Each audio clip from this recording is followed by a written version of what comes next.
Thank you for being on my podcast. Hi, Cheryl. So happy to be here. Thank you so much. Yeah, I'm really excited. So we met through our sons in kindergarten, and we've had quite a journey together. Yes. I saw you go through breast cancer, and I remember painting portraits of you without your hair, and then with your hair, and then I had an exhibit at my home to honor you and everything you went through and going through remission, and it was so exciting to see you gain your strength back and your light, and then you became a healer. Can you tell us more about that?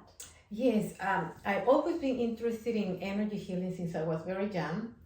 I could sense people's energy and I didn't know what it was. I couldn't deal with it. At that time they told me I had an anxiety issue, but it makes more sense now that I gotten older, and I say, wow, I was feeling a lot of people's emotions, thoughts, and as a young age, so I was driven to learn about healing and energy work. It was more like a pastime, reading a lot of books, getting myself informed, and I come from Peru, so a lot of Peruvian people are into holistic, different type of healings. So I started taking classes here and there, not very deep into 100%, but when I moved to the United States, I met this lady from Peru too, and she was taking more classes at a professional level, and I started taking classes with her, and it really sparked my interest to wanted to do it more as a profession. Okay, so of course there is a journey. You have to work. You're taking classes and learning because there is so much, as you know, we never finish learning about energy work. And that's how I started taking different classes. I started taking Reiki Master, I took prana healing, quantum healing, I took a coaching class, and I'm still always learning and taking different classes. And yeah, that's my journey and my experience going through the breast cancer. It made me realize how powerful energy work plays such a big role in recovering from different type of illnesses. I remember after I got my 3 cycles of chemo, I have radiations, and the doctor was telling me, you are depressed, you need to take medication for depression. I said, no, I just feel fatigued, I need something different. Of course, doing energy work on yourself when you're so depleted is very challenging. So as you know, I went to our dear friend from Brazil, Andrea. So I was getting my own healing through her, and every time that I went there, I felt like a new person, like somebody really recharged me with energy. And that's what I have so much confidence in energy work. By all means, I'm not against Western medicine. I totally believe, but I believe also we supplement our energy with other modalities that not necessarily involve medicines. So that's my journey in the healing work. So right now, as you know, I'm working full-time doing energy work, and even though people know it on my website as Reiki, I do more than that. I created my own modality based on all the classes that I took, and channel different symbols that I used during my session, and I'm very lucky. I work doing what I love. Okay, so every morning I wake up excited, who's gonna come, who and I'm gonna meet, what challenges do they have, how I'm gonna be able to help them. So it's been quite a journey. As you know, we also have been taking different classes, so we assisted to different energy workshops. So I'm very lucky. I have to tell you, I'm very, very fortunate to do what I do. Yeah, and that's what this podcast is all about. Following your bliss and your passion and whatever creativity you could bring into your work. It's beautiful. So talking about creativity, which chakra is related to creativity, and why do some people feel stuck? How can it be made to be more open? Okay, so we have 2 centers for creativity. One is the sacral chakra located below the belly button, and then we have the throat energy center.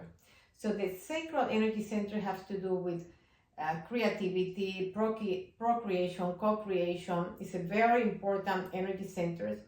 And when we're not feeling the self-worth, we don't feel that we can create things or manifest things in our life, it gets congested. Of course, we are exposed to a lot of anxiety these days. and self-talking, very negative thoughts, a lot of fear. Kidneys have to do with fear, and it's located in the sacral energy center. So through those emotions create biological changes, and those biological changes create changes in our energy field, and that's how we get congested. But the good thing about it, there is modalities that can help you to clear that energy. And one of them is energy work through Reiki. I mean, you have so many healing modalities out there. Yoga is an amazing. Meditation is very important, also targeted into that area. Binaural beats, right frequency, so essential oils that you can use. And one that I really like for the sacral is the sweet orange. So you can just put a few drops and rub it into the area below your belly button. And of course, crystals, tiger eye, but there are so many different crystals that you can use. So you just can kind of lie down, put a little bit of the essential oil and put the crystal, and kind of just go and relax and setting the intention of any negative energy that is located into the center to be released. So another center that is very important, especially for artists like you, is the sacral, the throat energy center. So this is the center where we speak our truth, and also those thoughts and emotions are manifested into art, are manifested into poetry. Singers, whenever they go through difficult situations and emotions, they express it through the song. So it's a very important energy center because speaking your truth is very calming, it's very good for all of us. Okay, so how do they get congested? When we have fear of speaking our truth, how our people are going to perceive our emotions, or how people are going to perceive what I have to say to other people. So a good essential oils that we can use, I really like peppermint. You can just rub it a little bit into your throat, and I have a turquoise also, that when you lie down, you just can put it on your throat.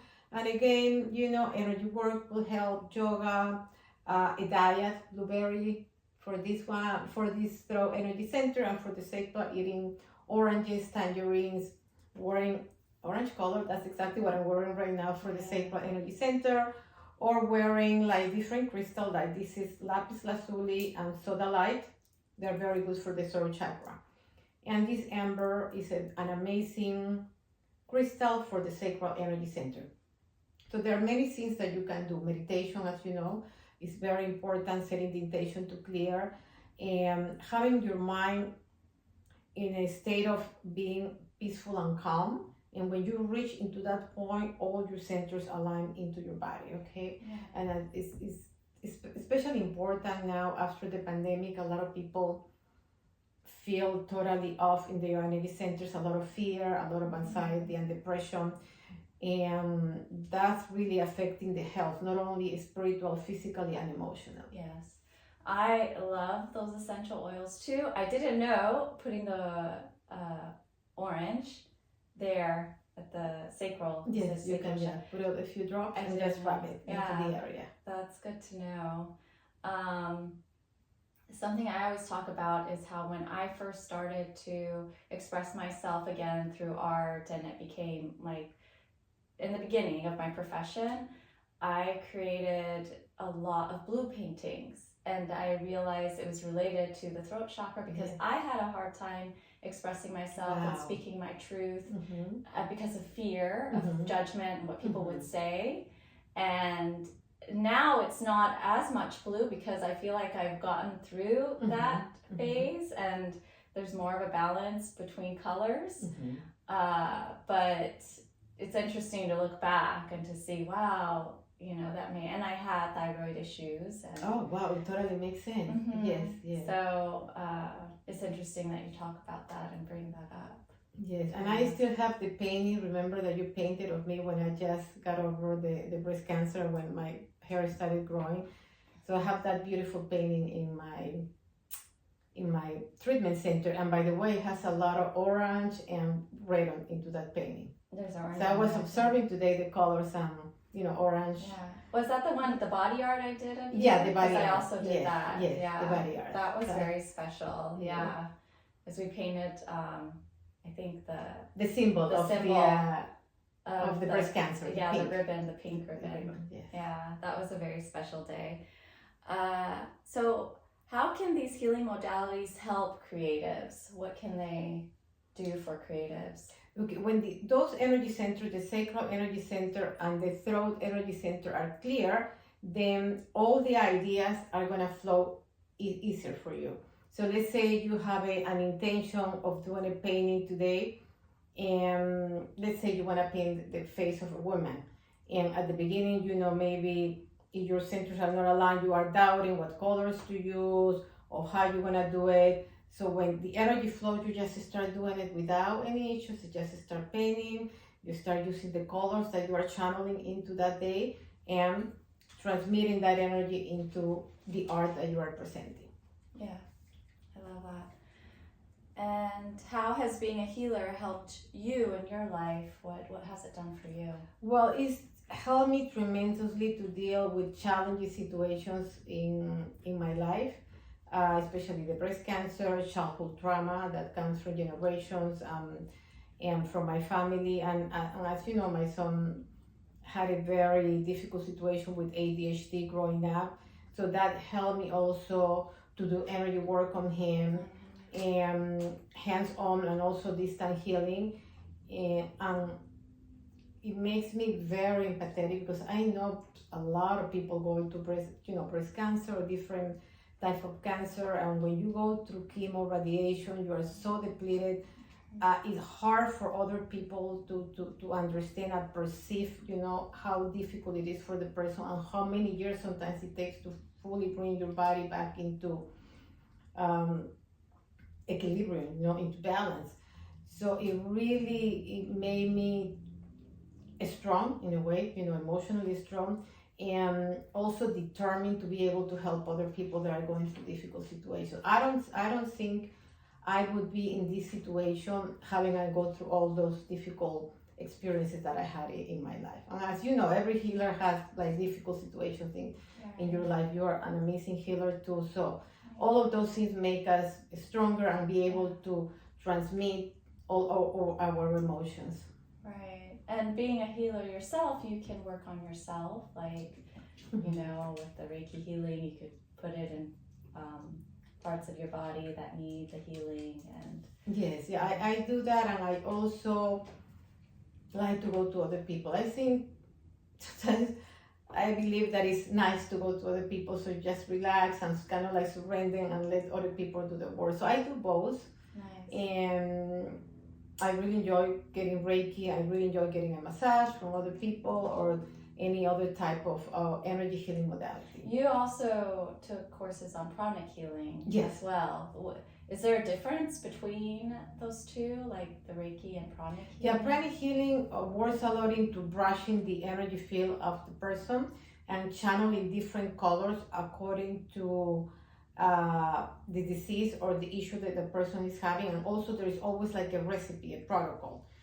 So it's a lot of involved in following the recipe with how to move your hands, what colors do you channel in certain areas of the body.